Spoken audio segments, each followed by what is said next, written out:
যদি আমাদের ইন্তেকাল হয় আমরা জাহান্নামী হয়ে যাব। যে বলা হচ্ছে হাদিসের মধ্যে এসে, যদি কোনো মানুষ নাপাক অবস্থায় আছে, যদি তার গায়ের চামড়া পর্যন্ত ছিঁড়ে ফেলে দেওয়া হয় তবুও সে পাক হবে। সম্পূর্ণ তরিকা জানতে হবে। গোসলের ফরজ কটা? গোসলের ফরজ কটা? তিনটে। কটা? তিনটে। এসব জামাতে বা অন্য ভাবে হুজুরদের কাছে বসে শিখতে হয়। জুমার দিন অনেকজন তো, এজন্য করে এগুলো এলান করে দিচ্ছি, সতর্ক করে দিচ্ছি। গোসলের ফরজ কটা? তিনটে। এক নাম্বার কি?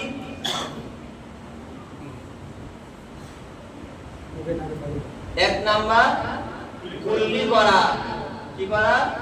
কুল্লি করা। দুই নাম্বার নাকের নরম মাংস ভিতরে প্রবাহিত করা, পানি পৌঁছানো। তিন নাম্বার হলো কি? সমস্ত শরীর ধৌত করা। এটা হলো গোসলের ফরজ। আমাদের মুসলমান নর এবং নারী সকলকে জানতে হবে, পুরুষ এবং মহিলা প্রত্যেকের জানতে হবে যে গোসলের ফরজ যদি নাপাক থেকে যায়, সর্বহালাতে আমরা প্রায় নাপাক থেকে যাই। আরেকটা কথা, যারা ইস্তেঞ্জা করেন, ইস্তেঞ্জা করার সময় পরিপূর্ণ ইস্তেঞ্জা করার পরে পানি নিয়ে তারপরে উঠবেন।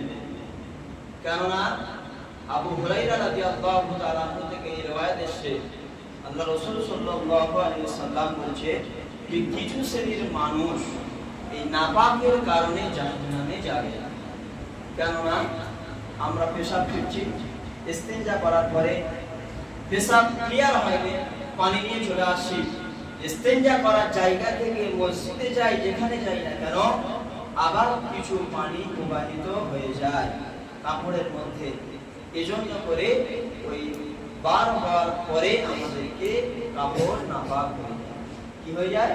নাপাক হয়ে যায়। এজন্য করে আমাদের সতর্ক থাকতে হবে। এইটা বেশি বেশি সতর্ক থাকতে হবে।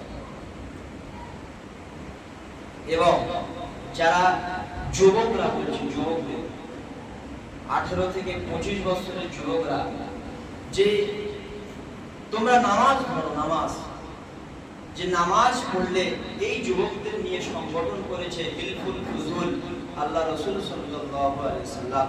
ইসলামের যত বড় বড় কাজ করেছে যুবকদের নিয়ে। এবং যুবকরা যদি নামাজ পড়ে, আল্লাহ সুবহানাহু ওয়া তাআলা বলছে এই যুবকদের ইবাদত বেশি বেশি কবুল হয়ে যায়।